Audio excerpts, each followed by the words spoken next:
The mist clung to the mountainside like a lover unwilling to part, shrouding the ancient village of Doko in its ethereal embrace. Nestled between towering peaks that seemed to pierce the heavens themselves, this secluded hamlet had for centuries been a sanctuary for those who devoted their lives to the martial arts. Here, the rhythmic sounds of practice filled the air from dawn till dusk, wooden swords clacking against one another, bare feet striking packed earth, and the controlled exhalations of warriors perfecting their craft. In this world of dedicated martial artists, 17-year-old Ryo Kenzaki seemed woefully out of place, lanky and unimposing, with perpetually windswept hair and eyes that held more curiosity than killer instinct. He moved through the village with an apologetic shuffle that made the elders shake their heads in dismay. Not that anyone expected much from him. After all, his only teacher was his grandfather, Master Hoshin, an elderly man who rarely left their modest home at the edge of the village and had never competed in any of the regional tournaments that brought fame and disciples. On this particular morning, Ryo knelt in their small garden, watching his grandfather move through forms that seemed deceptively simple. Master Hoshin's weathered hands cut through the air with precision, his faded gray robes barely rustling despite the complex footwork. At 83, the old man moved with a fluidity that belied his age, though to the untrained eye his movements might appear unremarkable. Again, Master Hoshin instructed, his voice surprisingly strong. You're thinking too much. Ryo, the blade is not separate from your arm is not separate from your body is not separate from your spirit. Ryo sighed, rising to his feet and lifting the wooden practice sword. Yes, grandfather. He began the sequence again, trying to emulate the effortlessness with which the old man performed the same movements. Your mind is elsewhere today, Master Hoshin observed, lowering himself onto a stone bench with the ease of someone half his age. The village tournament is next week, Ryo admitted, lowering his practice sword. Everyone expects me to compete, but you fear embarrassment. His grandfather finished for him, nodding slowly. Fear is the shadow of ambition. Ryo, where one exists, so must the other. It's not just that. Ryo's voice dropped to barely above a whisper. They laugh at me when I tell them who my teacher is. They say I'm wasting my time learning from... He stopped himself. From an old man who never won glory? Master Hoshin's eyes crinkled with amusement rather than offense. Perhaps they're right. No, Ryo protested. It's just... Why have you never shown them what you can do? I've seen you move in ways the other masters can't even imagine. Yet you hide here, teaching only me. Master Hoshin gazed up at the mist-covered mountains. True mastery needs no audience. Ryo. The mountain does not boast of its height, nor the river of its depth. Before Ryo could respond, the peaceful morning was shattered by the blaring of horns. Both student and master turned toward the village center, where a commotion was quickly growing. The horns sounded again, royal horns, announcing visitors of importance. It seems we have guests, Master Hoshin remarked, rising from his bench. Perhaps this will provide the distraction you need from your tournament worries. As they made their way toward the village square, the crowds had already gathered in a large circle. Royal guards in gleaming armor formed a perimeter around an ornate palanquin carried by 8 strong men. As Ryo and his grandfather reached the edge of the crowd, the curtains of the palanquin parted and a collective gasp rose from the villagers. Princess Leora, daughter of the victorious king, stepped into the sunlight. Her beauty was as legendary as her arrogance. Raven hair cascaded down her back like a waterfall of ink, contrasting sharply with her piercing blue eyes that seemed to cut through anyone who dared meet her gaze. She was dressed in combat attire rather than royal finery, a fitted black tunic with the royal insignia embroidered in gold thread, and loose-fitting pants tucked into polished leather boots. At her hip hung a sword with a jewel-encrusted hilt that probably cost more than most villagers would see in a lifetime. Behind her emerged a mountain of a man Lethos, her personal champion and one of the kingdom's most feared fighters. His reputation preceded him. Undefeated in over 100 duels, rumored to have killed at least a dozen opponents who had refused to yield. His massive frame was covered in battle scars, and his eyes held the cold calculation of a predator. The village elder, Master Takano, stepped forward and bowed deeply. "Princess Leora, you honor our humble village with your presence." Leora's lips curled into what might have been a smile if not for the contempt that radiated from her eyes.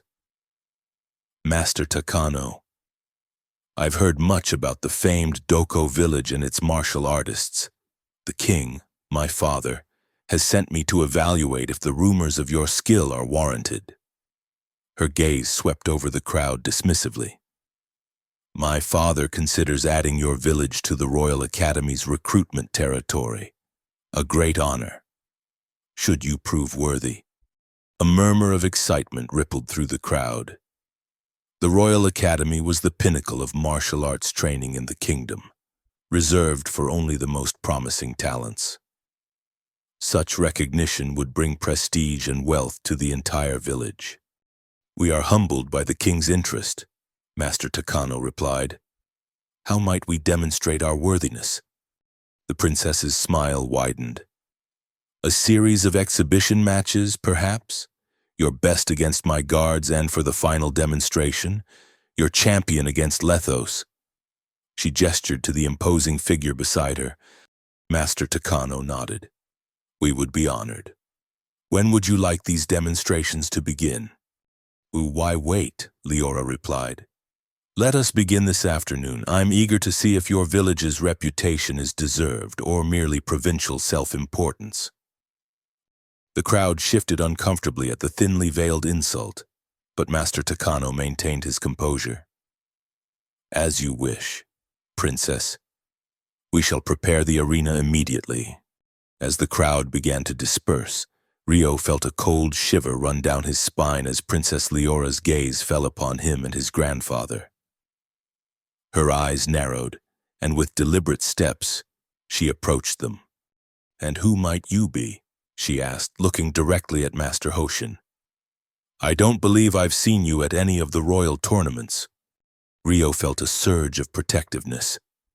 "This is my grandfather, Master Hoshin." "Master?" Leora repeated, arching an elegant eyebrow. "I'm unfamiliar with your accomplishments." "Master Hoshin." The slight pause before his title made it clear she questioned his right to it. Master Hoshin bowed respectfully. "I am merely a teacher to my grandson, Princess. My accomplishments are few and unworthy of your attention." Lethos, who had followed the princess, let out a derisive snort. The boy looked soft.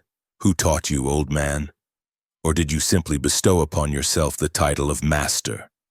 Before Master Hoshin could answer, Ryo stepped forward, anger flaring. "My grandfather studied under—" "Ryo," Master Hoshin interrupted gently, placing a restraining hand on his grandson's arm. "The princess and her champion have more important matters to attend to than listening to an old man's history." Leora's eyes glinted with amusement. "No, please, I'm curious now. Who was your master, old man?" Master Hoshin smiled benignly. "I had many teachers in my youth, Princess. The mountains, the rivers, the wind, they all have lessons for those willing to listen." Laughter erupted from Leora, sharp and mocking. "Did you hear that, Lethos? Nature was his master." She turned to address the nearby villagers. "Is this the quality of instruction in Doko village? Mystics who speak in riddles and pretend that watching clouds gives them martial prowess? Several villagers looked away, embarrassed. Others joined nervously in the princess's laughter. Rio felt his face burn with shame and anger. My grandfather is a great teacher, he insisted, fists clenched at his sides. Leora regarded him with newfound interest. Are you his student, then? I am. Excellent. Then you can demonstrate his teachings. Her smile was all teeth now. You shall participate in today's exhibitions. Master Takano stepped forward. Princess, with all due respect, Rio is still in training. Perhaps one of our more experienced... No, Leora cut him off.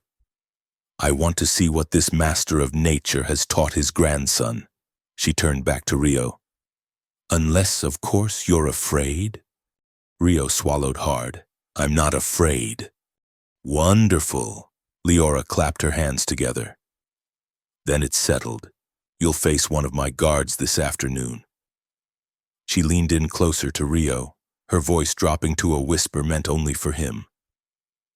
Let's see if your grandfather's jokes pass for technique in actual combat.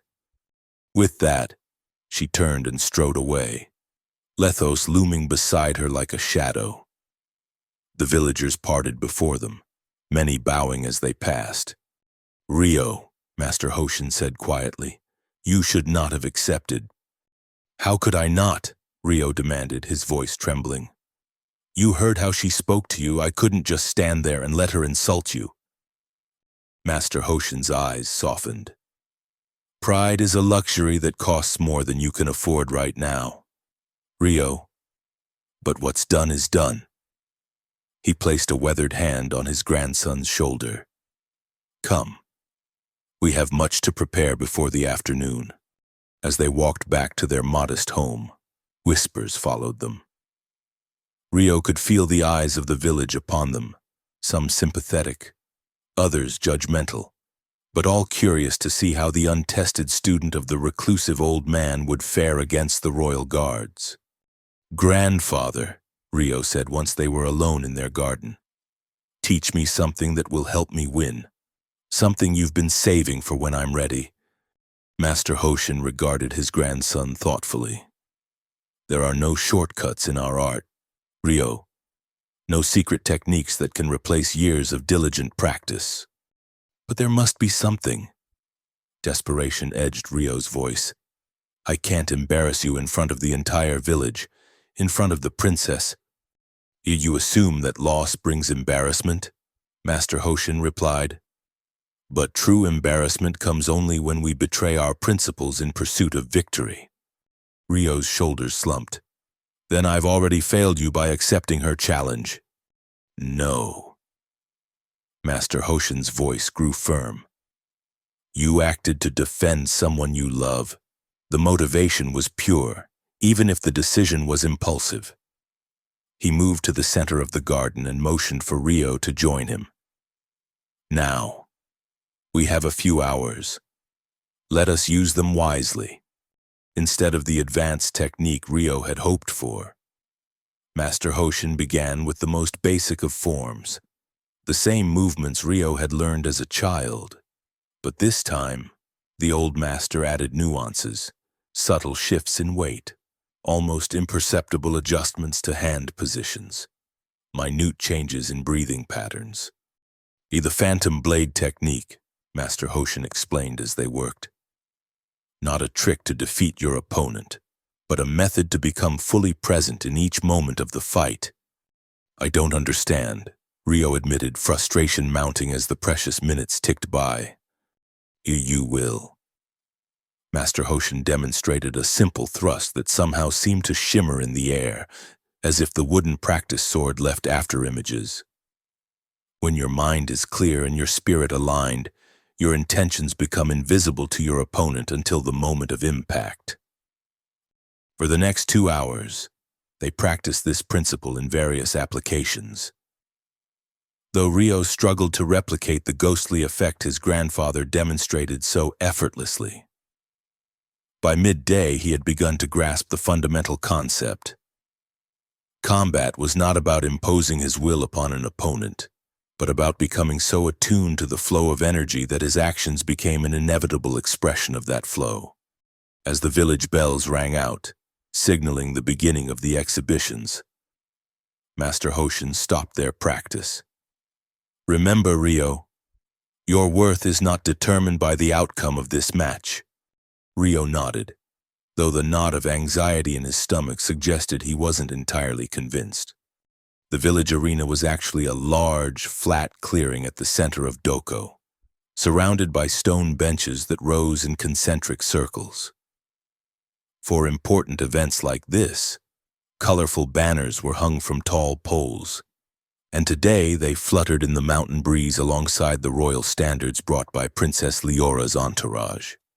By the time Rio and Master Hoshin arrived, the first matches were already underway. They found seats near the back, watching as Doko's martial artists faced off against the royal guards. The villagers acquitted themselves well, winning about half of the early matches, though Rio noticed that the princess seemed unimpressed even by the most spectacular displays of skill. Finally, after a particularly grueling match that ended with a village fighter narrowly defeating one of the royal guards, Princess Leora rose to her feet. "Adequate entertainment," she announced, her voice carrying across the arena. "But now, I believe we have a special demonstration." Her eyes found Rio in the crowd. "The grandson of the Master of Nature, if I recall correctly." All eyes turned to Rio.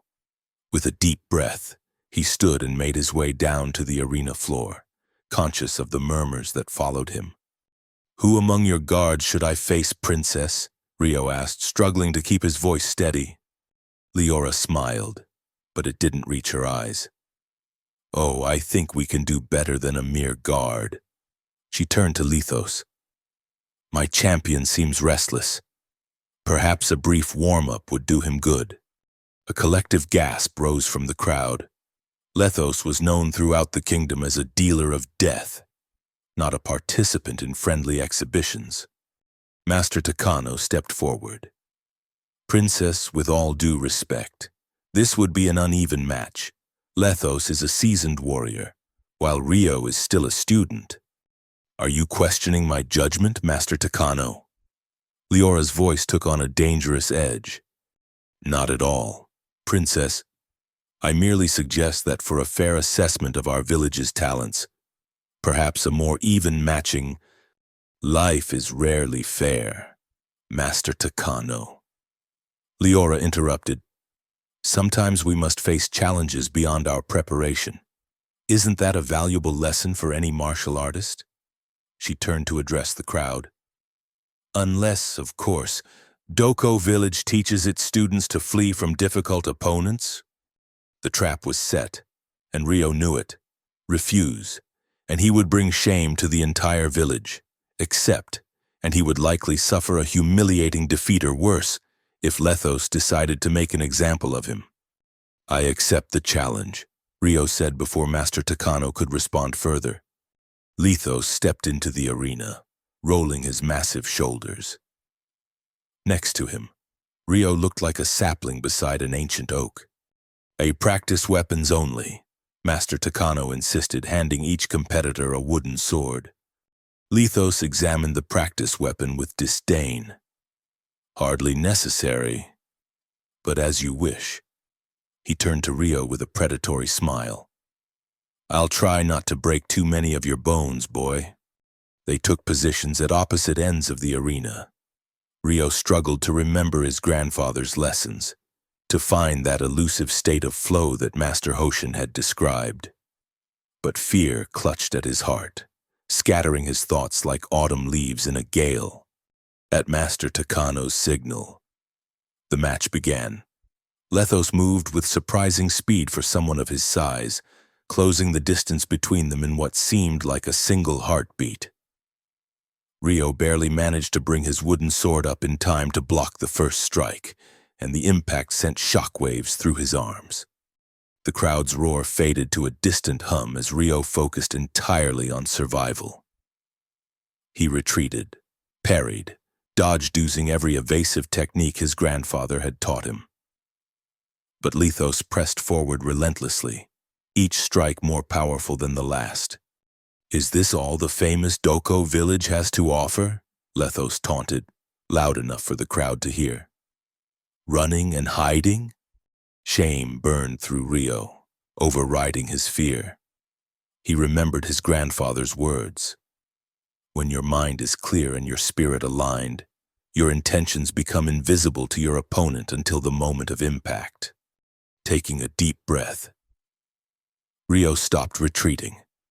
He centered himself, feeling the ground beneath his feet, the air in his lungs, the weight of the wooden sword in his hands. For a brief moment, he thought he felt what his grandfather had described, a sense of oneness with his surroundings, a clarity of purpose that transcended technique. Lethos charged again, but this time Rio didn't retreat. Instead, he stepped into the attack, attempting to use the phantom blade technique to disguise his true intention. For an instant, it seemed to work. Confusion flickered across Lethos's face as Rio's movement defied expectation. But the moment passed too quickly. Lethos adjusted with the instincts of a seasoned fighter, redirecting his attack. His wooden sword swept in a brutal arc, catching Rio squarely in the ribs with enough force to lift him off his feet. Rio crashed to the ground, pain exploding through his side. Before he could regain his footing, Lethos was upon him, wooden sword raised for a finishing blow. "Yield," Master Takano called out. "The match is decided." But something in Lethos's eyes suggested he had no intention of stopping. The wooden sword descended toward Rio's head with lethal force. What happened next occurred so quickly that many in the audience would later disagree about the details. One moment, Lethos's weapon was hurtling toward Rio's unprotected head. The next, Master Hoshin stood between them, his weathered hand gripping Lethos's wrist with such force that the champion's fingers involuntarily released the wooden sword. "The match is over," Master Hoshin said quietly. "Your victory is acknowledged." Lethos stared at the old man in disbelief, then at his own empty hand. "How did you?" "Grandfather." Rio struggled to his feet, clutching his injured side. Master Hoshin released Lethos's wrist and turned to help his grandson. "You fought with courage, Rio." "But I failed," Rio whispered, the pain of defeat sharper than his physical injuries. "You attempted something beyond your current ability." Master Hoshin corrected gently. "That is not failure, it is how we learn." Princess Leora's laugh cut through their moment of connection. "How touching." She descended from her viewing platform to the arena floor, her eyes fixed on Master Hoshin with newfound interest. "I don't recall inviting you to participate, old man." "Forgive my intrusion, Princess," Master Hoshin replied with a respectful bow. "A teacher's instinct to protect his student occasionally overrides protocol." "And yet," Leora mused, circling them like a cat evaluating prey. "For an old man to move quickly enough to intercept Lethos, that suggests training beyond watching leaves fall and listening to mountain streams." Her eyes narrowed. "Who are you? Really?" "As I said before, merely a teacher." Lethos had recovered from his surprise and now loomed menacingly behind the princess. "No ordinary teacher could have caught my strike, or broken my grip." A murmur ran through the crowd. Many of the villagers were seeing Master Hoshin in a new light, reevaluating the reclusive old man they had dismissed for so long. "Perhaps," Leora suggested, her voice honeyed with false sweetness, "we should have another demonstration? The teacher, since he's so eager to involve himself against... Let's see." Her gaze swept over her entourage before settling on a figure at the back. "Draken, come forward." From the shadows emerged a lean, hard-faced man with a long scar running from his left temple to his jaw. He moved with the fluid grace of a lifetime warrior, and unlike the other royal guards, he carried himself with the quiet confidence of someone who had nothing to prove. "Princess," Master Takano interjected.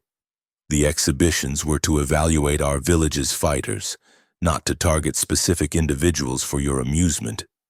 Leora's expression hardened. "Are you refusing my request, Master Takano?" "My father would be most disappointed to hear that Doko village rejected a chance to demonstrate their arts before royal witnesses." The threat was thinly veiled. If word reached the king that Doko had been uncooperative, the consequences could be severe reduced trade, increased taxation, or worse. "There is no need for threats, Princess," Master Hoshin said, stepping forward. "If you wish to see an old man fumble through forms he learned long ago, I am at your disposal." "Grandfather, no," Ryo protested. "You don't have to do this." Master Hoshin smiled reassuringly. "It's just an exhibition. Ryo, no cause for concern." But Ryo wasn't fooled. He had seen the calculating look in Leora's eyes, the eager anticipation in Drakon's stance. This wasn't just an exhibition, it was a punishment for defying Lethos, for preventing him from dealing a potentially fatal blow. "Tomorrow at noon," Leora declared. "I want time to properly appreciate this unexpected addition to our program." She turned to address the crowd. "Let it be known that the princess offers a special purse of 100 gold coins to the victor of this match." Another wave of murmurs swept through the audience. 100 gold coins was more than most villagers would see in a decade of fortune that could transform a family's circumstances overnight. As the crowd dispersed, Ryo helped his grandfather navigate through the throng of suddenly interested villagers, many of whom were attempting to offer advice or support to the old man they had previously ignored. "You shouldn't have interfered," Ryo said once they were alone on the path back to their home. "Now you're in danger because of me. I interfered because Lethos intended you harm beyond the bounds of honorable combat." Master Hoshin replied. "As for danger," he smiled faintly. "At my age, danger is mostly the risk of catching cold in the morning mist or forgetting where I left my tea. This isn't a joke, grandfather. Drakon is said to be nearly as skilled as Lethos, and I doubt the princess will insist on practice weapons for tomorrow's match. Then I shall have to be particularly careful, won't I?" The old man's eyes twinkled with an incongruous amusement that only frustrated Ryo further. "Why won't you take this seriously? They could kill you tomorrow and the princess would simply call it an unfortunate accident." Master Hoshin stopped walking and turned to face his grandson fully. "Ryo, do you trust me?" "Of course I do, but..." "Then trust that I understand the situation clearly." He placed both hands on Ryo's shoulders. "Now, your ribs need attention, and you need rest. Tomorrow will unfold as it must." That night, Ryo tossed and turned on his sleeping mat, unable to find peace. The pain in his ribs had subsided to a dull ache thanks to his grandfather's herbal poultice. But the pain in his heart, the shame of defeat, the fear for his grandfather's safety kept sleep at bay. Well past midnight, he heard the soft whisper of the garden door sliding open. Curious, he rose and peered through a crack in his own door. In the moonlit garden, Master Hoshin moved through a series of forms Ryo had never seen before. Unlike the basic techniques he taught his grandson, these movements contained an otherworldly grace and power that seemed to bend the very air around the old man. The wooden practice sword in his hands left trails of silver in the moonlight, like the phantom blade technique but elevated to an art form that transcended mere combat. Ryo watched, transfixed, as his grandfather performed what could only be described as a dance with invisible partners. Parrying, striking, flowing from one position to another with a fluidity that defied his age. This was not the movement of a man who had learned from watching nature. This was the movement of a master who had spent decades perfecting his craft under the most rigorous instruction. When Master Hoshin finally came to rest, standing motionless in the center of the garden with his sword extended in what Ryo recognized as the final position of an advanced form, the young man slid his door open fully. "Who are you, grandfather?" he asked softly. Master Hoshin didn't seem surprised by his grandson's presence. "I am who I have always been, Ryo, your grandfather, your teacher. But those forms, I've never seen anything like them, not even from the village masters." Master Hoshin sighed, lowering his sword. "There is much I haven't taught you, Ryo. Not because you aren't worthy, but because I hoped you would never need such knowledge." "What do you mean?" The old man gestured for Ryo to join him in the garden. As they sat on the stone bench beneath the plum tree, Master Hoshin gazed up at the stars. "Long before you were born, before I came to Doko village, I lived another life." His voice took on a distant quality, as if he were speaking from across a great divide of years. "I was once known as Hoshin the Undefeated, personal guard to the old king, the current king's father." Ryo stared at his grandfather in disbelief. "The Undefeated? But that's just a legend. Stories say he disappeared after the old king died. Some believe he was assassinated by rivals who feared his skill." "Not assassinated," Master Hoshin said with a small smile. "Merely retired. When your grandmother fell ill, I received permission from the old king to leave court and care for her. After his death, the new king, the current king, offered to reinstate me. But by then your grandmother's condition had worsened, and my priorities had changed. So you came here, to Doko village?" Master Hoshin nodded. "Your grandmother had family here. After she passed, I stayed, finding peace in anonymity. I took you in when your parents died, and found new purpose in raising you." He turned to look directly at Ryo. "I have never regretted that decision. But why hide your identity, your skills? You could have been the most respected master in the village.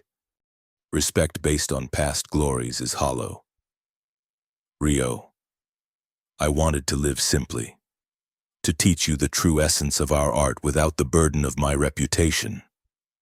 His expression grew serious.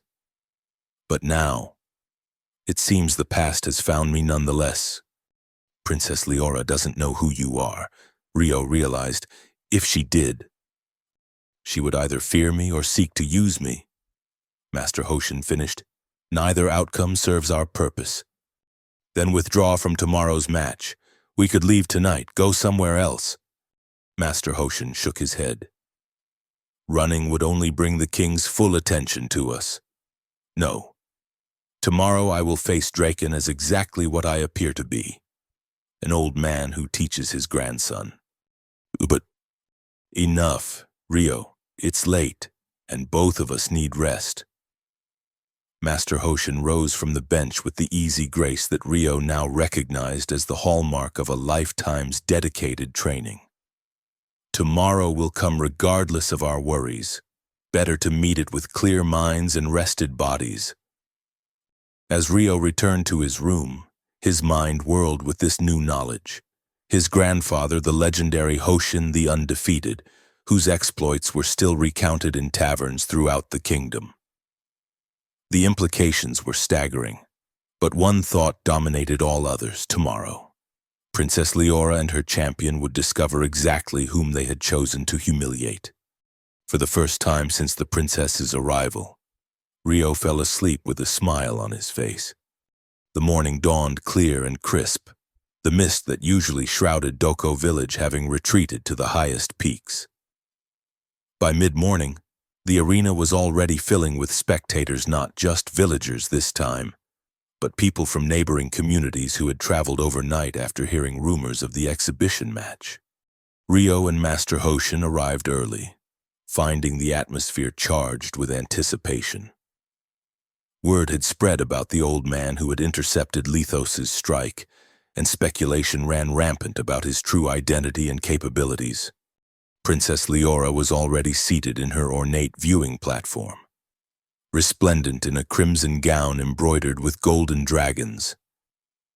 Lethos stood at her right hand, his face impassive, while Draken sat cross-legged at the edge of the arena, methodically sharpening a curved sword that gleamed wickedly in the sunlight.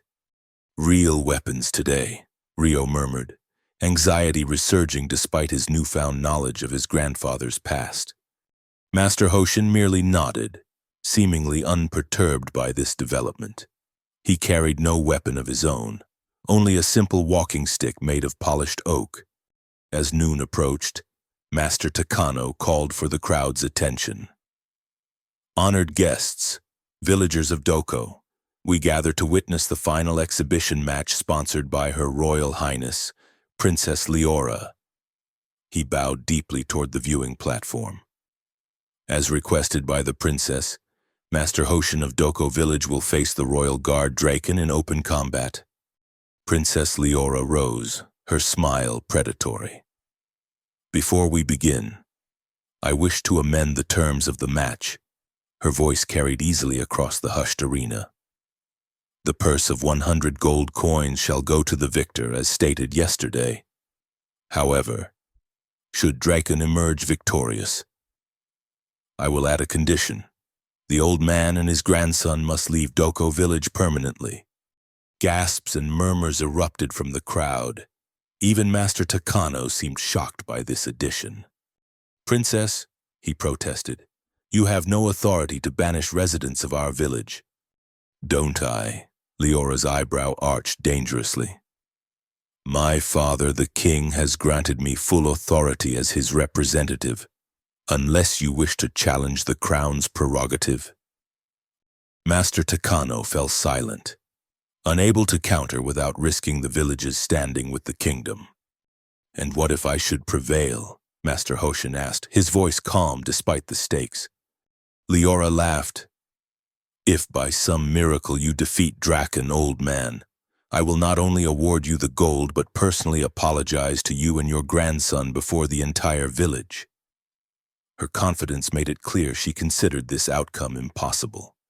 "I accept these terms," Master Hoshin said with a slight bow. "Grandfather," Rio hissed, "our home." "Trust me, Rio," Master Hoshin whispered back. "Some lessons can only be taught through direct experience." Draken rose from his position, sword in hand. He approached the center of the arena with the predatory grace of a hunting cat, his scarred face set in grim determination. Master Hoshin walked to meet him, leaning slightly on his walking stick. To the crowd, he must have looked like a lamb approaching slaughter, an elderly man facing a warrior in his prime. "The match will continue until one combatant yields or is rendered unable to continue," Master Takano announced, though his voice betrayed his concern. "May honor guide your hands and wisdom temper your hearts." With that, he stepped back, leaving Master Hoshin and Draken alone in the center of the arena. "I'll try to make this quick, old man," Draken said, raising his sword into a ready position. "Out of respect for your years," Master Hoshin smiled gently. "Your consideration is appreciated." For a moment, neither moved. The crowd held its collective breath, waiting for the inevitable swift conclusion. Then Draken attacked. His sword flashed in the sunlight as he launched a series of strikes that would have overwhelmed most opponents. He moved with precision and control, each cut and thrust perfectly executed, the product of thousands of hours of rigorous training. Yet somehow, Master Hoshin was never quite where Drakon's blade expected him to be. With minimal movements, the old man shifted just enough to let the deadly edge whisper past him, using his walking stick occasionally to redirect rather than block the attacks. He made no offensive moves of his own, content to let Dracon expend energy while he studied his opponent's patterns. After a full minute of unsuccessful attacks, Dracon stepped back, reassessing. The crowd, which had been holding its breath expecting a quick finish, now buzzed with excitement in the royal viewing platform. Princess Leora leaned forward, her confident smile replaced by a frown of concentration. Impressive evasion, Dracon acknowledged. But you cannot win a fight merely by avoiding defeat.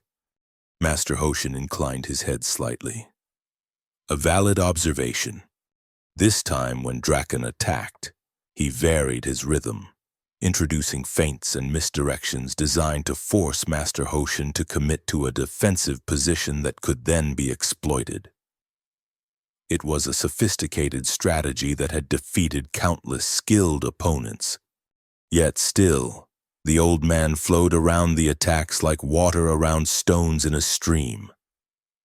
Now, however, he began to use his walking stick more actively, not just to deflect but to tap Dracon's wrists, elbows, and knees at critical moments, disrupting the younger man's balance and timing.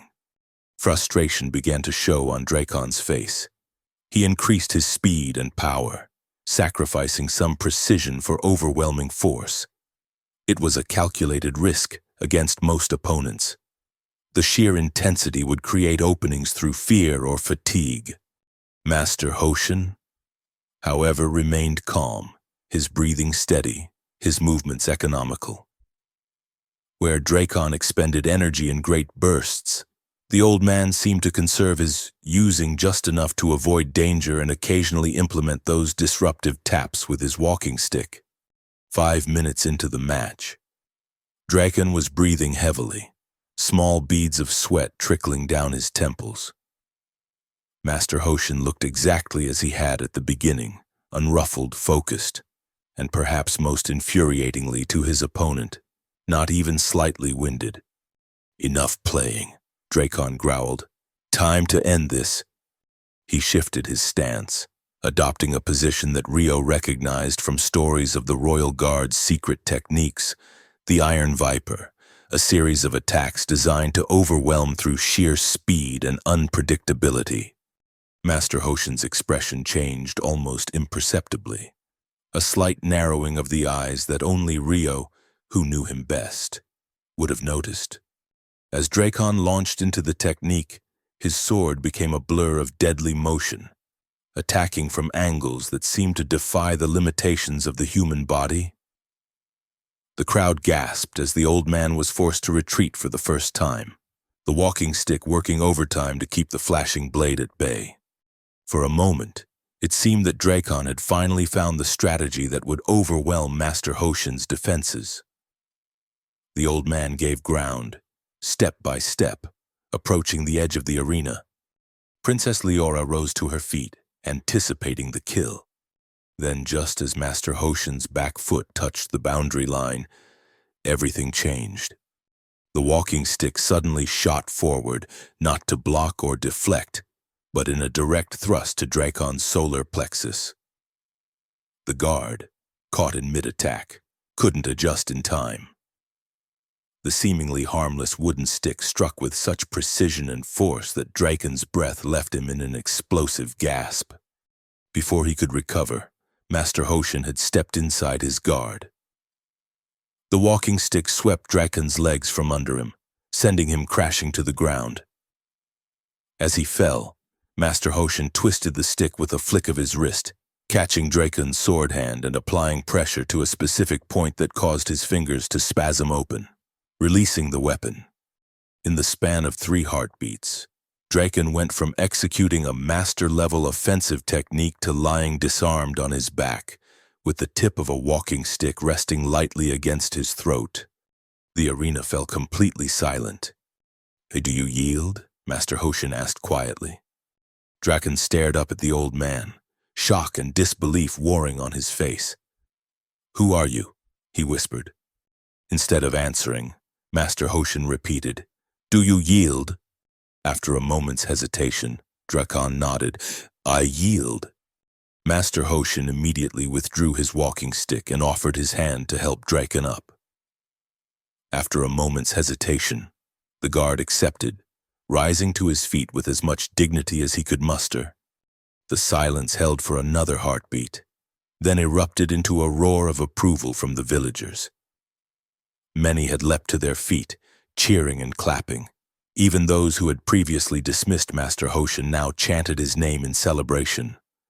Princess Leora remained standing in her viewing platform, her face a mask of controlled fury. Lethos beside her looked equally stunned. His eyes narrowed as he reassessed the unassuming old man who had just dispatched one of the Royal Guard's elite fighters with apparent ease.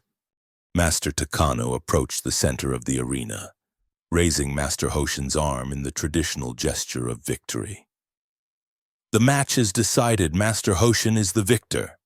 As the cheers continued to echo around the arena, Princess Leora descended from her platform, her movements stiff with barely contained rage. The crowd parted before her as she approached Master Hoshin. "It seems I underestimated you, Master Hoshin," she said, the title no longer carrying a mocking inflection. Master Hoshin bowed respectfully. "A common error, Princess. Age often conceals capability beneath its wrinkled exterior." "Indeed." Her eyes narrowed. "One might almost suspect deliberate deception." "One might," Master Hoshin agreed mildly. "Though sometimes the simplest explanation is that we see only what we expect to see." For a long moment, Princess Leora stared at him, as if trying to peer beneath the facade of the humble old man to the warrior beneath. Then, abruptly, she turned to address the crowd. "As promised, I award the purse of 100 gold coins to the victor of this match." She gestured, and a royal guard stepped forward with a heavy pouch that clinked as it moved. "And—" She paused, the words seeming to stick in her throat. "And," Master Hoshin prompted gently. Princess Leora's jaw tightened. "And I offer my apologies to both you and your grandson for my earlier, dismissive attitude." The apology was grudging at best, delivered through gritted teeth, but it was public and witnessed by hundreds. For a princess to apologize to a commoner was unprecedented, a humiliation that would be gossiped about throughout the kingdom for months to come. Master Hoshin accepted both the purse and the apology with a gracious bow. "Your Highness is most generous. May this experience serve as a reminder to us all that value often lies where we least expect to find it." The subtle rebuke was not lost on Leora, whose cheeks flushed with barely suppressed anger. But bound by her own words and the expectations of royal honor, she could only offer a tight nod before turning away.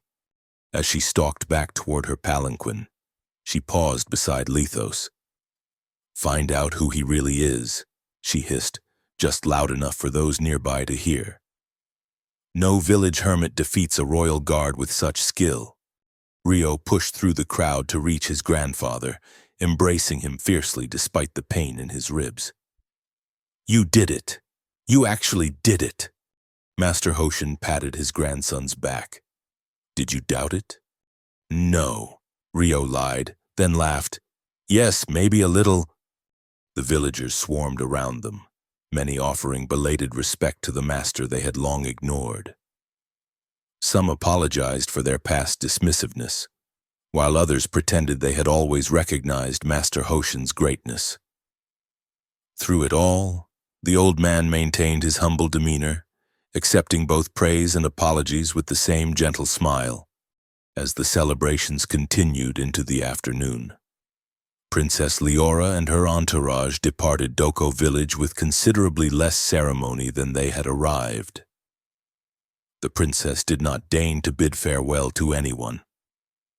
Sequestering herself in her palanquin while her guards hastily packed their belongings, by evening, life in the village had begun to return to normal, though the day's events had irrevocably changed how people viewed the reclusive old man and his grandson. Invitations to dinner, offers of friendship, and requests for instruction poured in, most of which Master Hoshin politely declined. That night, as Rio and his grandfather sat in their garden beneath a sky strewn with stars, the young man finally asked the question that had been burning in his mind. "What will you do now, grandfather? Everyone knows you're not just a simple old man anymore." Master Hoshin sipped his tea thoughtfully. "Knowledge and understanding are different things.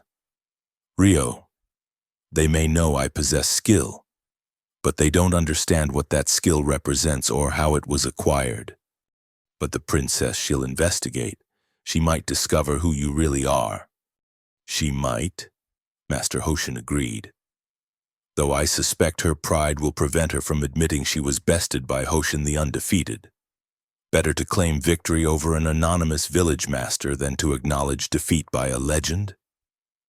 Rio considered this.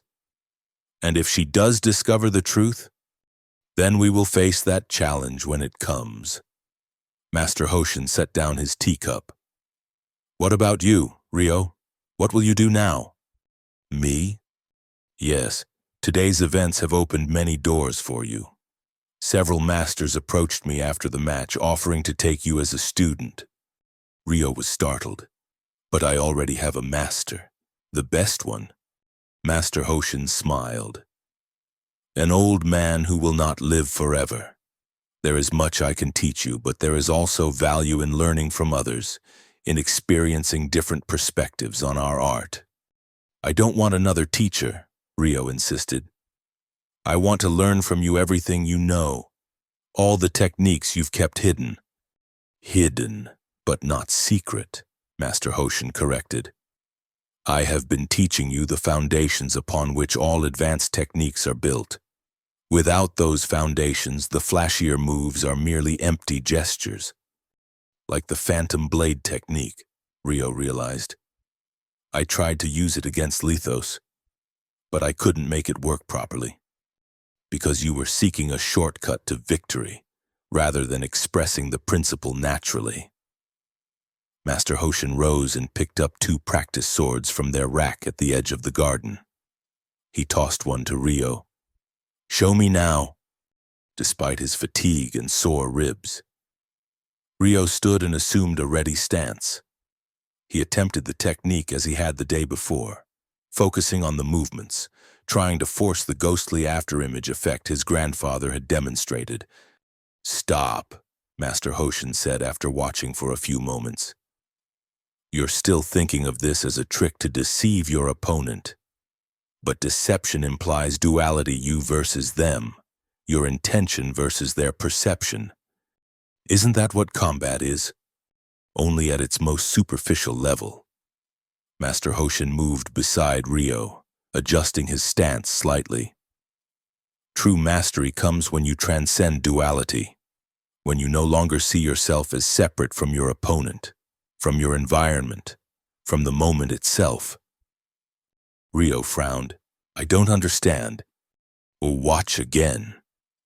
Master Hoshin demonstrated the technique once more, his wooden sword leaving that mysterious trail in the air, as if multiple blades existed simultaneously in slightly different positions.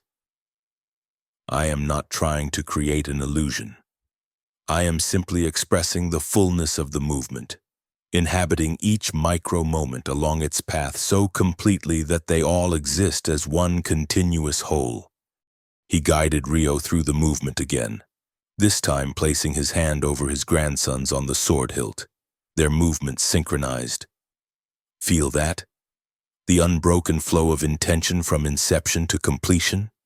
And surprisingly, Rio did feel it, a seamless continuum where each position flowed inevitably into the next, where the boundaries between discrete moments dissolved into a single, unified expression. "Yes," he whispered, eyes widening as his sword seemed to shimmer slightly in the moonlight. "That is the true phantom blade," Master Hoshin said approvingly. "Not a technique to defeat others, but a state of being that transcends the limitations of ordinary perception." They practiced for another hour. Ryo gradually grasping more of the principle his grandfather was teaching. By the time they finished, he could reliably produce a subtle version of the effect, though nowhere near as pronounced as Master Hoshin's demonstration. As they returned the practice swords to their rack, Ryo asked, "Will you teach me everything now? All the techniques you used when you were Hoshin the Undefeated?" Master Hoshin regarded his grandson with a mixture of affection and assessment. "I will teach you what you are ready to learn. Some techniques require not just physical preparation but spiritual maturity. Like the one you used to defeat Dracon, that wasn't just skill, it was something more. The Iron Sea soul-severing technique." Master Hoshin nodded. "A culmination of decades of study and practice, designed not to harm, but to create a perfect moment of vulnerability in which the opponent confronts their own limitations." "It looked like you just hit him with your stick," Ryo said with a hint of disappointment. Master Hoshin laughed, a full, rich sound that Ryo rarely heard. "The highest techniques often appear the simplest. Their power lies not in complexity but in perfect timing and complete commitment. Will I ever be able to learn that? Perhaps, if you are willing to commit to the path fully, to understand that martial arts are not about defeating others but about conquering yourself." Master Hoshin placed a hand on Ryo's shoulder. "But that is a discussion for another day. For now, rest. Your body needs healing, and tomorrow will bring new challenges." As Ryo prepared for bed, he reflected on the day's events and the revelations about his grandfather. The path ahead seemed both clearer and more daunting than before. Learning that his teacher was a legendary master brought validation but also raised expectations, both his own and those of others, and those of, yet beneath the excitement and uncertainty, a deeper understanding was beginning to take root. The true lesson of the day wasn't about secret techniques or hidden identities. It was about humility, about finding strength in quietude and power in patience.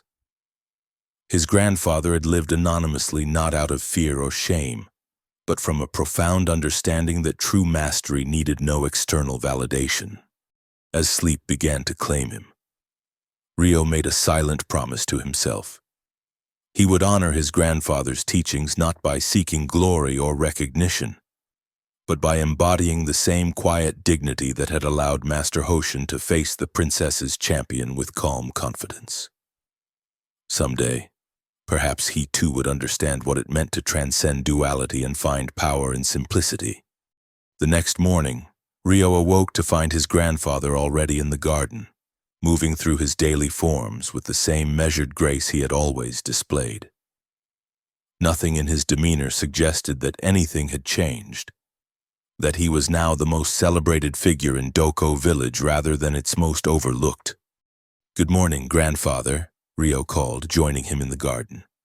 Master Hoshin completed his form before acknowledging his grandson with a nod. "Your ribs?" he inquired. Better," Ryo reported. Still sore, but I can move without wincing now." Good.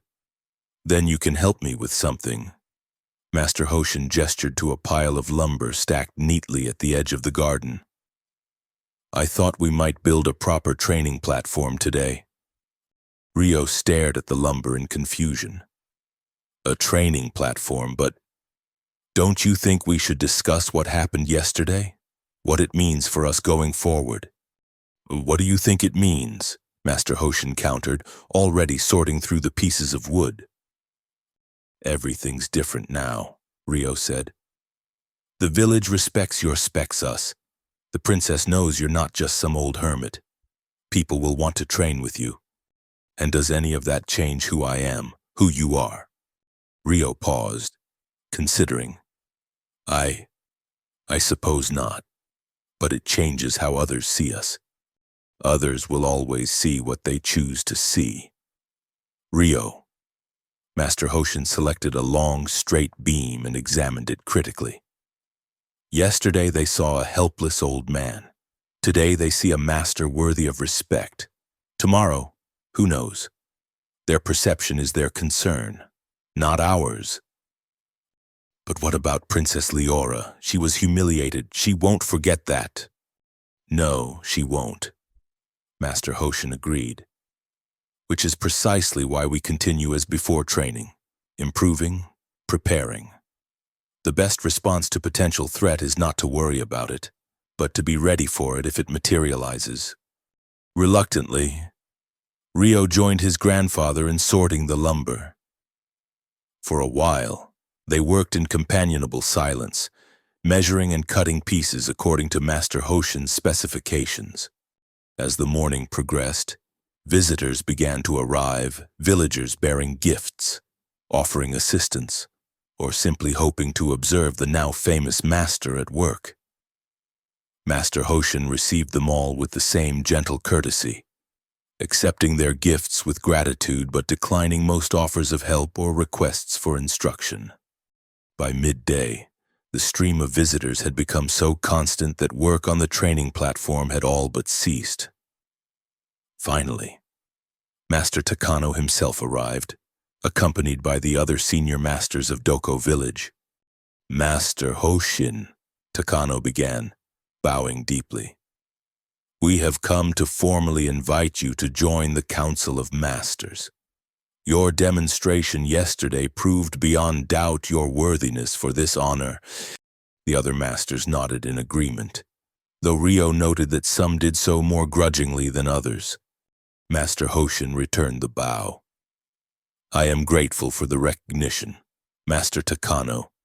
However, I must respectfully decline. Surprise rippled through the group. Decline? Master Takano repeated. But the council would benefit greatly from your wisdom and experience. Perhaps, Master Hoshin acknowledged. But my focus must remain on teaching my grandson. The responsibilities of council membership would interfere with that primary duty. Your grandson could train with any of us, offered Master Ito, a stern-faced woman whose specialty was the spear. Many would consider it an honor to instruct him now that his connection to you is known. A generous offer, Master Hoshin replied. But Rio's training follows a specific path that I alone can guide him along. The masters exchanged glances, clearly unprepared for this refusal. Master Takano tried again. At least consider giving occasional demonstrations or special lessons.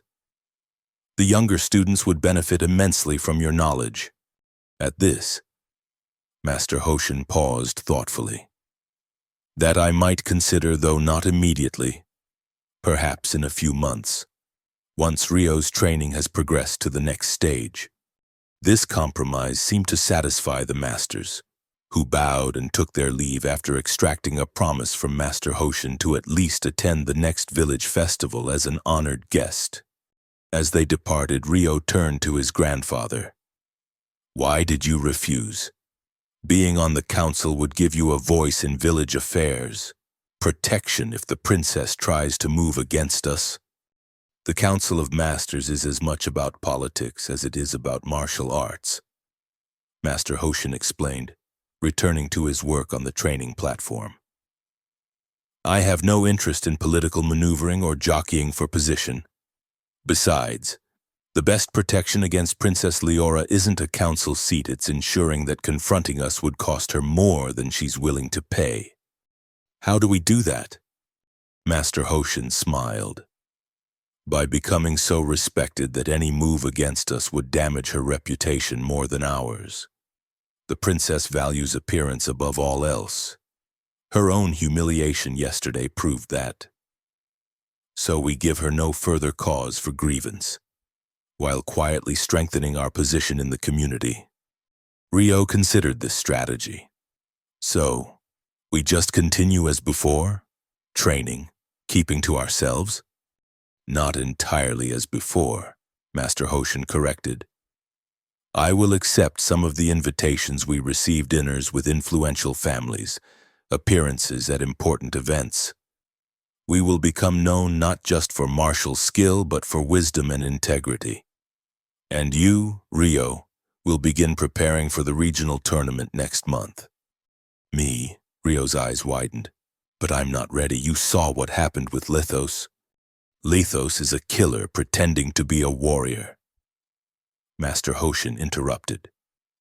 The tournament will feature students more appropriate to your current level, and you have progressed further than you realize.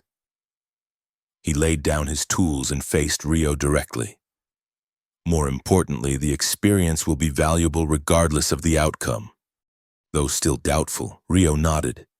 If you think I'm ready, grandfather. Readiness is rarely absolute, Rio. We are all perpetually in a state of becoming. Master Hoshin picked up a hammer. Now, help me finish this platform. We have much work to do before the tournament. As the weeks passed, life in Doko village settled into a new rhythm. Master Hoshin and Rio were no longer peripheral figures but had become central to the community. The training platform they built in their garden occasionally hosted small groups of students whom Master Hoshin had agreed to instruct in basic principles, though he maintained that his primary focus remained Rio's education.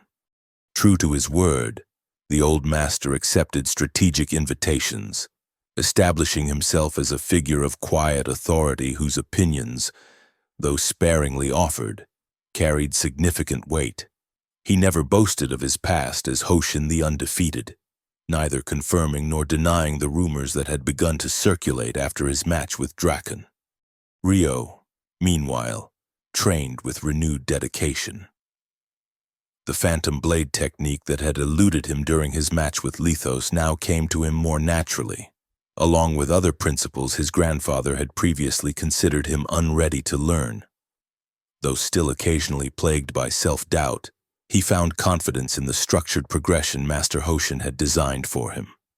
2 days before the regional tournament, as Rio was practicing a particularly challenging sequence of movements, a royal messenger arrived at their gate.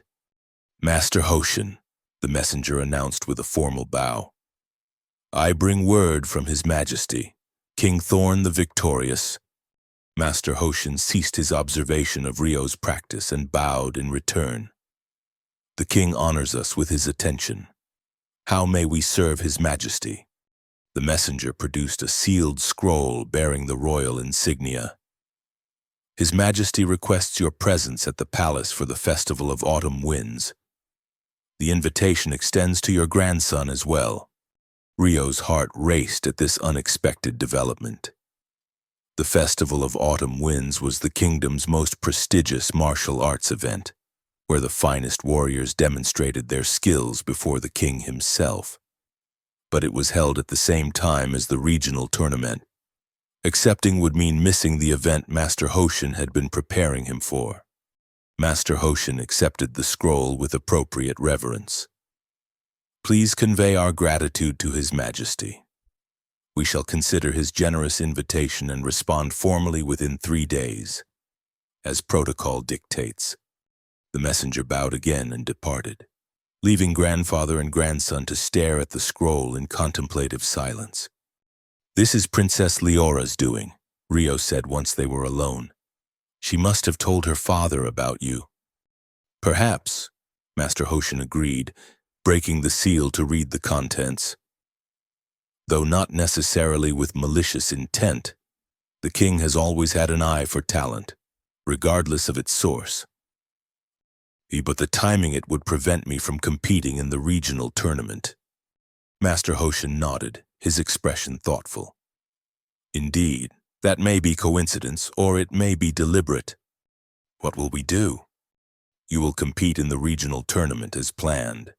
Master Hoshin decided, I will attend the king's festival. Alone?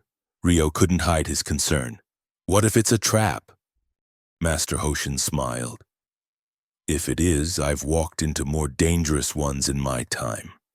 Besides, declining a royal invitation without compelling reason would be impolitic. But no buts. Rio, this is the wisest course. You need the experience of the tournament, and I need to understand what the king or his daughter wants from me. He rolled the scroll closed. Now, let us continue your practice. The sequence still needs refinement. Recognizing the finality in his grandfather's tone, Rio returned to his training, though his concentration was now divided between the complex movements and worry about what awaited Master Hoshin at the royal palace. The day of Rio's departure for the regional tournament dawned bright and clear. The entire village had gathered to see him off, many offering tokens of good fortune or last-minute advice. Master Hoshin, who would leave for the royal palace the following day, stood apart from the crowd, watching with quiet pride as his grandson accepted the village's well wishes with humble gratitude. When the time came for final farewells, Master Hoshin drew Rio aside. "Remember what we've discussed," he said, his voice low and steady. "The tournament is not about winning or losing. It's about applying what you've learned under pressure, about understanding your own responses to challenge." "I know, Grandfather," Rio replied, trying to project more confidence than he felt. "And Rio." Master Hoshin placed a weathered hand on his grandson's shoulder. "Whatever happens, know that I am proud of you not for your achievements, but for your character." Unexpectedly moved, Rio embraced his grandfather. "Be careful at the palace," he whispered. "I always am," Master Hoshin assured him with a small smile. "Now go. Your escort is waiting." With a final bow to his teacher, Rio joined the small group of Doko village competitors who would travel together to the provincial capital where the tournament would be held. As they departed, he looked back once to see his grandfather standing straight and tall at the village gate. A solitary figure whose quiet strength had shaped not just Rio's skills but his understanding of what it meant to walk the path of true mastery. 3 days later, Rio stood in the competitors' area of the provincial arena, trying to calm his racing heart. He had advanced further than anyone had expected, defeating opponents from villages much larger and more prestigious than Doko. Now, in the semi-finals, he faced his toughest challenge yet, a student from the renowned Jade Mountain Academy, whose lightning-fast strikes had overwhelmed all previous opponents. As he waited for his match to be called, Rio practiced the breathing technique Master Hoshin had taught him, seeking the calm center his grandfather seemed to inhabit so effortlessly. He was so focused on his breathing that he nearly missed the commotion at the entrance to the competitors' area. "He make way for Her Royal Highness, Princess Leora." Rio's head snapped up to see the princess herself striding toward him, flanked by royal guards. She was dressed more formally than during her visit to Doko village, wearing a flowing blue gown with silver embroidery that marked her status as a member of the royal family. The other competitors bowed hastily as she passed, but her eyes were fixed on Rio. When she reached him, she stopped, regarding him with an expression he couldn't quite interpret. "Your Highness," Rio said, bowing low. "This is an unexpected honor." "Rise," Leora commanded. And when he did, he was surprised to find no trace of the hostility she had shown in Doko village. Instead, she seemed curious. "You have performed well in the tournament, better than many expected." Thank you, Your Highness." Rio wasn't sure what else to say. "Your grandfather is currently at the palace," she continued. "Did you know that?" "Yes, Your Highness. He received the king's invitation. My father was most interested to meet him." Leora's gaze was penetrating. "It seems the rumors of his identity reached the royal court faster than anticipated." Rio tensed. "His identity, Your Highness?" Come now, Rio Kenzaki. Surely you don't think the royal house is so easily deceived. We have known since shortly after our departure from your village that your grandfather is none other than Hoshin the Undefeated." Rio maintained his composure, though his mind raced. "My grandfather has never claimed any titles or recognition, Your Highness." "No, he hasn't," Leora agreed. "Which only confirmed our suspicions the real Hoshin was known for his humility as much as for his skill." She tilted her head slightly. What I cannot fathom is why he chose to reveal himself by accepting my challenge. He could have remained anonymous. Perhaps because some principles are worth defending, Rio suggested carefully. Even at personal cost. Something flickered in Leora's eyes, a moment of genuine emotion breaking through her royal composure. Yes, she said quietly. I've begun to understand that. Before Rio could respond, a tournament official approached, bowing deeply to the princess before turning to Rio. Your match is next, competitor Kanzaki. Leora stepped back. I shall be watching with interest, she informed Rio. Show me what the grandson of Hoshin the Undefeated has learned. As she departed for the royal viewing box, Rio was left to wonder at the change in her demeanor.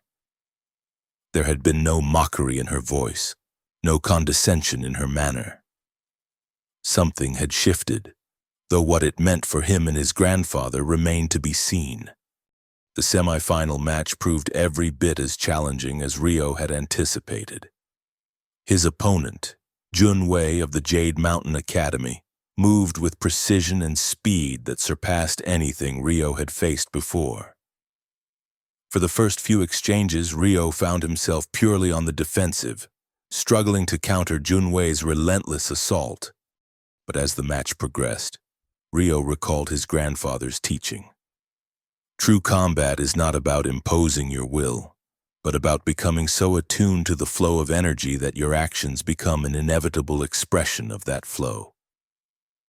Gradually, Rio stopped trying to match Jun Wei's speed and instead focused on harmony, finding the natural counterpoint to each of his opponent's movements.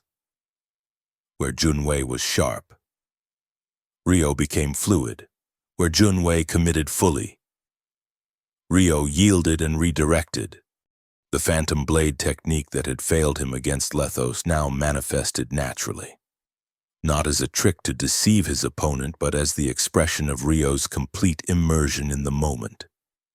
His wooden practice sword seemed to shimmer in the arena light, leaving whispers of itself in the air as it moved.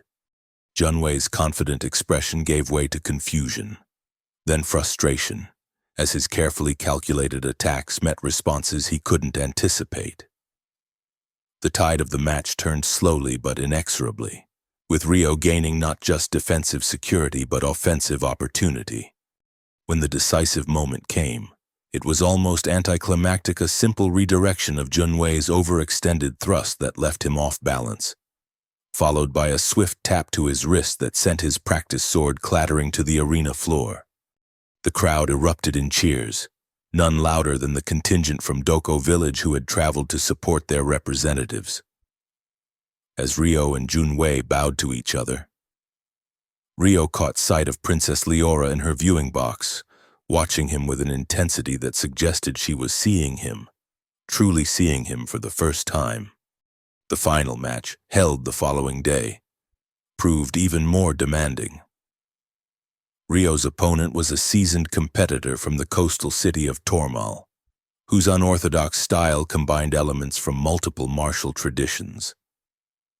For nearly 20 minutes, they exchanged techniques in a display that had the crowd alternating between hushed anticipation and explosive appreciation. In the end, Rio lost by the narrowest of margin, a single point awarded when his foot slipped slightly during a complex defensive maneuver. As the judge declared his opponent the victor, Rio felt a momentary pang of disappointment, quickly replaced by a deeper satisfaction. He had competed honorably, applied his grandfather's teachings effectively, and pushed himself beyond what he had believed possible. As he bowed to the winner and the judges, the crowd's applause told him that they, too, recognized the quality of his performance regardless of the outcome. When he looked up at the royal viewing box, Princess Leora was gone. The awards ceremony was held that evening in the provincial governor's palace. Rio, as runner-up, received a silver medallion and a purse of 20 gold coins, a significant sum that would benefit his village upon his return. As he accepted these honors, He couldn't help but wonder how his grandfather was faring at the royal palace, and what had prompted Princess Leora's unexpected departure. His questions were answered, in part, when he returned to the modest inn where the Doko village contingent was staying. A royal messenger awaited him, bearing another sealed scroll. By command of His Majesty, King Thorn the Victorious. The messenger intoned formally. Ryo Kenzaki is summoned to the royal palace without delay. Transport has been arranged for tomorrow's departure. The Doko village competitors exchanged worried glances. Such a summons could be an honor or a precursor to trouble. There was no way to know which until Ryo arrived at the palace. Please convey my gratitude to His Majesty. Ryo replied with as much composure as he could muster. I shall be ready at dawn. After the messenger departed, Master Takano's son, who had accompanied the competitors as team leader, placed a reassuring hand on Ryo's shoulder.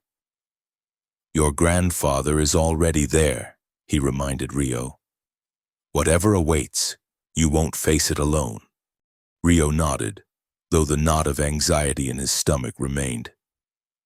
I just hope he's all right. Hoshin the Undefeated, the older man chuckled. If the stories of his exploits are even half true, I'd be more concerned for anyone who tried to harm him. The journey to the royal palace took most of the following day, with Ryo traveling in a well-appointed carriage bearing the royal insignia. The countryside rolled by outside the window-fertile valleys, giving way to gently rolling hills. Then to the manicured lands surrounding the capital city. As they approached the palace itself, Ryo marveled at its grandeur. Massive walls of white stone gleamed in the late afternoon sun, towers and spires reaching skyward as if to touch the heavens themselves.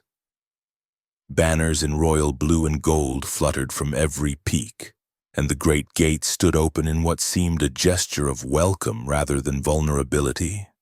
Guards in ceremonial armor escorted Ryo from the carriage to an antechamber where he was asked to wait. The room was more luxurious than any he had ever seen, walls adorned with tapestries depicting famous battles. Furniture inlaid with precious metals and rare woods. Windows of stained glass that cast rainbow patterns across the marble floor.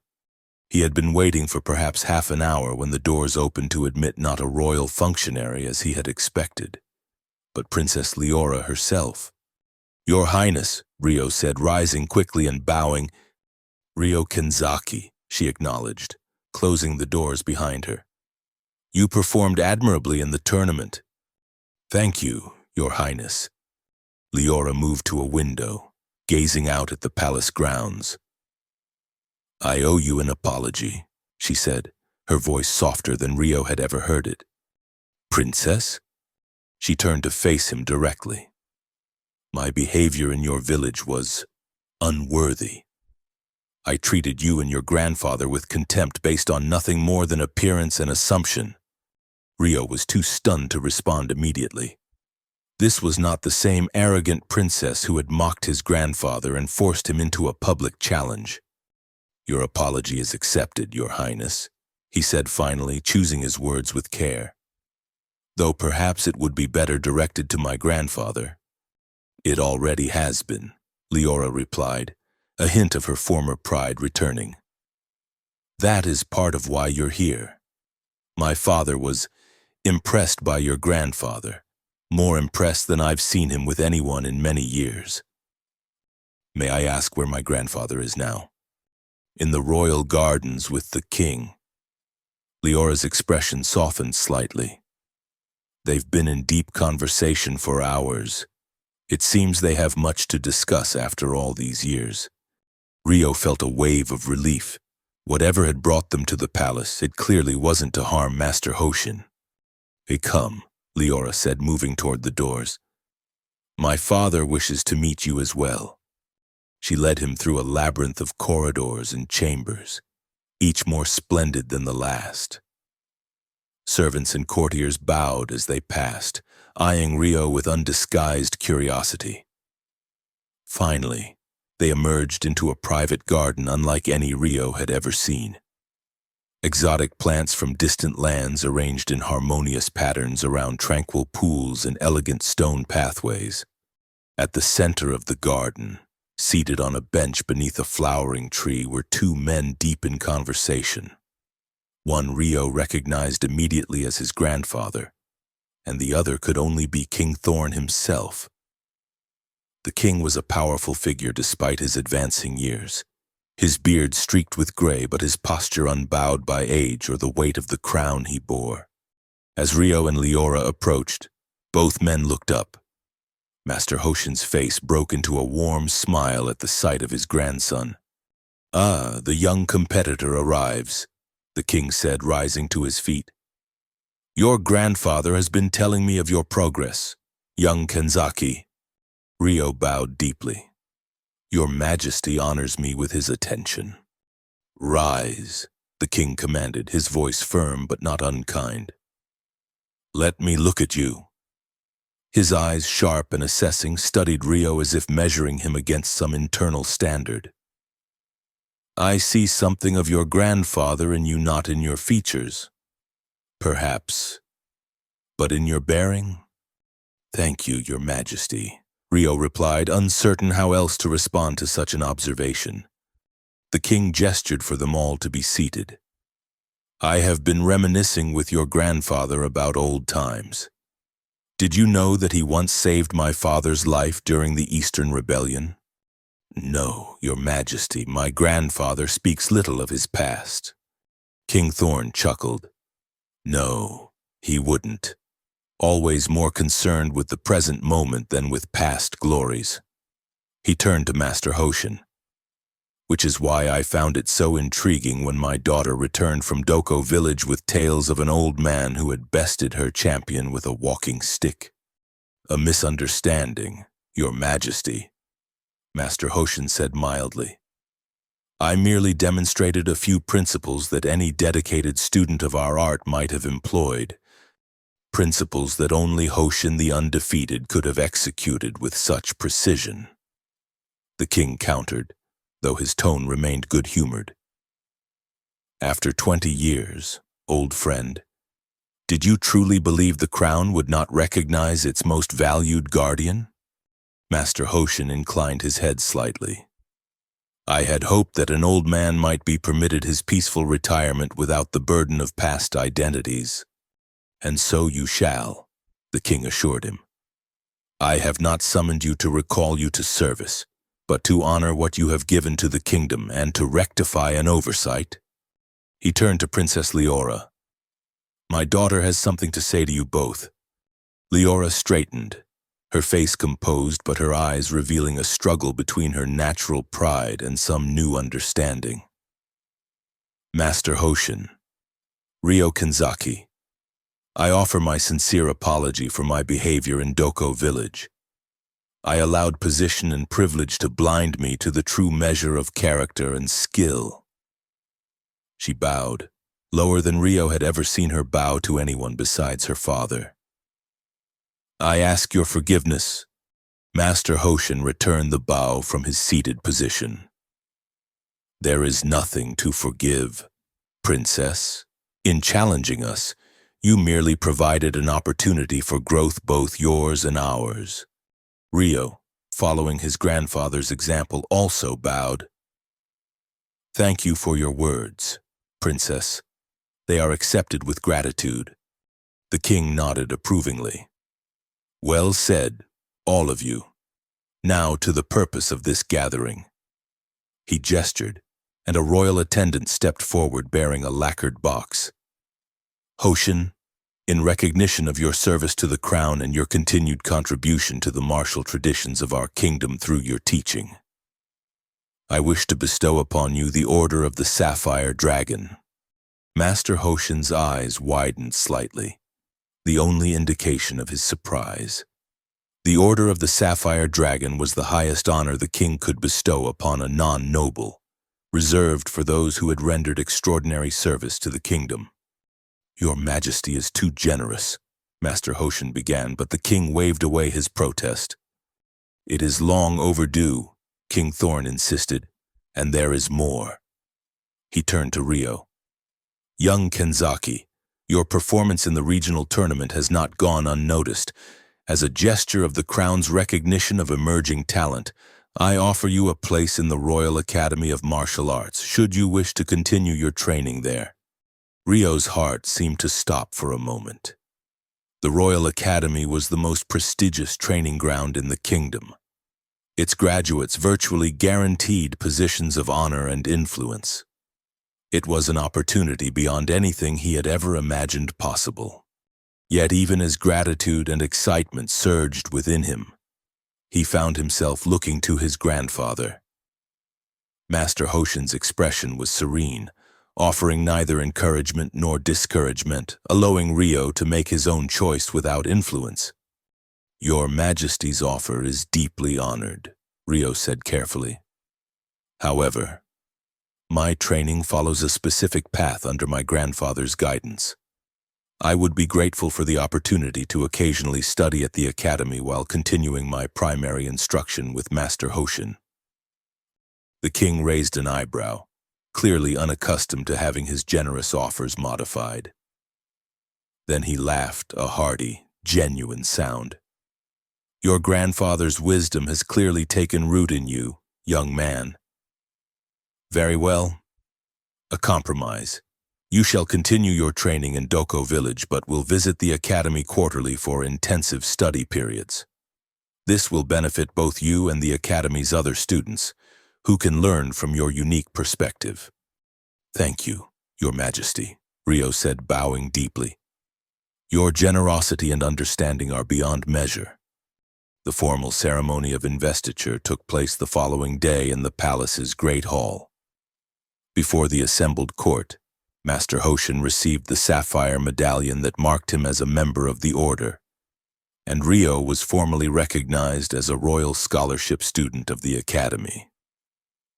Princess Leora, standing at her father's side, watched the proceedings with an expression that had lost its former disdain, replaced by something approaching respect. That evening, a feast was held in their honor. Master Hoshin, uncomfortable with being the center of attention, nevertheless conducted himself with the quiet dignity that had always characterized him. Rio, seated beside his grandfather at the high table, found himself engaged in conversation with various nobles and officials who seemed suddenly eager to know more about Doko Village and its martial traditions. They wouldn't have given us a second glance a month ago. Rio observed quietly to his grandfather during a lull in the conversations. Master Hoshin smiled.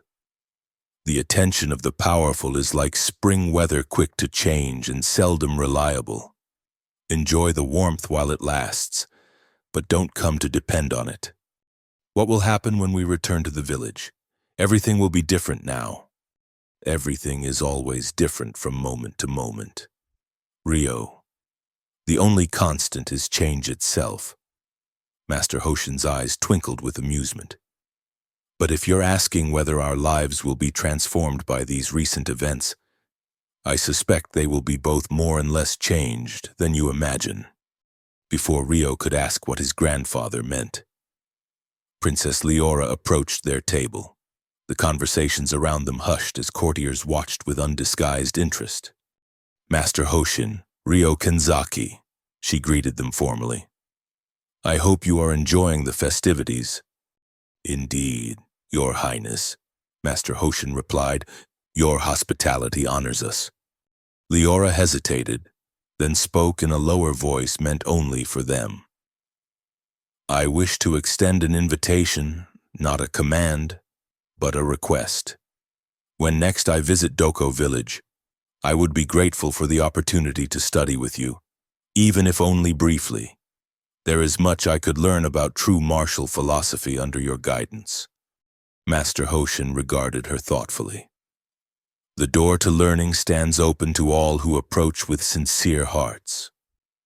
Princess, you would be welcome in our garden whenever your duties permit. A genuine smile transformed Leora's face, softening the proud features into something approaching warmth. Thank you. Master. She bowed, not the perfunctory nod of royalty to a subject, but the deeper bow of a potential student to a respected teacher. Then, with a final nod to Rio, she returned to her father's side. She has changed, Rio observed, unsurprised by the transformation. She has begun to change, Master Hoshin corrected gently. True transformation is a journey of many steps, not a single moment of insight. But yes, the seed has been planted. They departed for Doko village 3 days later, traveling in a royal carriage that drew curious stares from everyone they passed. Master Hoshin, the sapphire medallion safely tucked away in his pack rather than displayed on his person, gazed out at the passing countryside with the same peaceful contentment he might have shown had they been walking home on foot. "Grandfather," Rio said as they neared their village, "there's something I've been wondering. That day when you faced Drakon, you could have defeated him instantly, couldn't you? Why did you let the match continue for so long?" Master Hoshin smiled. "For the same reason I sometimes let you struggle with a technique rather than immediately correcting your errors. Some lessons must be experienced to be truly understood." "What lesson did Drakon need to learn?" "Not Drakon," Master Hoshin clarified. "Princess Leora. She needed to see not just the outcome but the process to understand that true mastery isn't about dominating others but about achieving harmony with the moment." Rio considered this. And the village? Was there a lesson for them too? Perhaps, though I suspect what they learned is not necessarily what I would have chosen to teach. Master Hoshin's expression grew more serious. "Remember this, Rio. Recognition and respect are pleasant when freely given, but they make poor goals to strive toward. The path we walk is about self-mastery, not the admiration of others." As the carriage crested the final hill before Doko village, they could see that the entire community had gathered at the village entrance to welcome them home. Banners had been hung, and even from a distance, the sounds of celebration could be heard. "It seems we're to receive a hero's welcome," Master Hoshin observed with a hint of resignation. "Is that so bad?" Rio asked. "After all these years of being overlooked, don't you deserve some recognition?" "Deserve is a complicated concept," his grandfather replied, "but no, it isn't bad, merely unnecessary. The same sun warms us whether we praise it or ignore it. The same moon pulls the tides without concern for our notice." When the carriage arrived at the village entrance, they were indeed greeted with enthusiastic celebration. Master Takano led the welcoming committee, declaring that Doko village would henceforth be known throughout the kingdom as the home of Hoshin the Undefeated and his talented grandson. Through it all, Master Hoshin maintained his characteristic humility, accepting congratulations with quiet grace while gently deflecting excessive praise. Rio, watching his grandfather navigate the sudden adulation with neither pride nor false modesty, understood another dimension of the lessons he had been taught. True mastery extended beyond combat techniques to encompass one's entire approach to life. That evening, after the celebrations had finally wound down and they had returned to their modest home, Master Hoshin and Rio sat in their garden beneath a sky filled with stars. The wooden training platform they had begun building before their separate journeys still stood incomplete at the garden's edge, a reminder of how quickly life's currents could change direction. "Tomorrow we will finish the platform," Master Hoshin said, following Rio's gaze. "And then we will resume your training. The academy may have much to teach you, but there are principles I must impart first." "The Iron Sea Soul Severing technique?" Rio asked hopefully. Master Hoshin chuckled. "Perhaps not immediately, but yes, in time. You will learn all that I can teach, including techniques I once reserved only for myself. Because of what happened with the princess, because people now know who you really are?" "No." Master Hoshin placed a hand on Ryo's shoulder. Because you have shown me that you understand the most important principle of all. That martial arts are not about defeating others, but about cultivating harmony within oneself and with the world around us. Ryo nodded, feeling a new sense of responsibility settling upon him. I'll try to be worthy of your teachings, grandfather. You already are, Master Hoshin assured him. Now, it's late, and tomorrow brings new challenges. Rest well, Ryo. As his grandfather retired for the night, Ryo remained in the garden a while longer, contemplating the strange journey that had begun with Princess Leora's mocking challenge and ended with royal recognition and a newfound respect from his entire community. Yet through all these external changes, the essence remained constant: the daily practice, the patient guidance of his grandfather, the gradual unfolding of understanding that came not from grand moments of revelation but from consistent, dedicated effort. The phantom blade technique that had once seemed so mysterious now made perfect sense to him, not as a trick or special move, but as an expression of complete presence in each moment. And though the Iron Sea soul-severing technique still lay in his future, he understood that its power would come not from complex movements but from the same fundamental principles his grandfather had been teaching him all along. As he finally rose to seek his own rest, Ryo glanced once more at the stars overhead. Like his grandfather, they shone with quiet constancy whether observed or ignored, their brilliance requiring no recognition to maintain its truth. In that moment, he committed himself anew to the path before him, not for glory or acclaim, but for the simple joy of harmonizing with the greater rhythms of existence that Master Hoshin had shown him were the true foundation of mastery. Tomorrow would bring new challenges and opportunities. Princess Leora would eventually return as a student rather than an adversary. The Royal Academy would offer techniques and perspectives to complement his grandfather's teachings. Doko Village would continue to evolve in its understanding of the quiet master who had lived in its midst for so long. But the core would remain unchanged. Two figures moving through ancient forms in a simple garden, one teaching and one learning, both participating in the timeless transmission of wisdom that transcended mere technique. And in that continuity, Ryo found a peace that no external validation, not royal recognition, not tournament victory, not public acclaim could ever provide.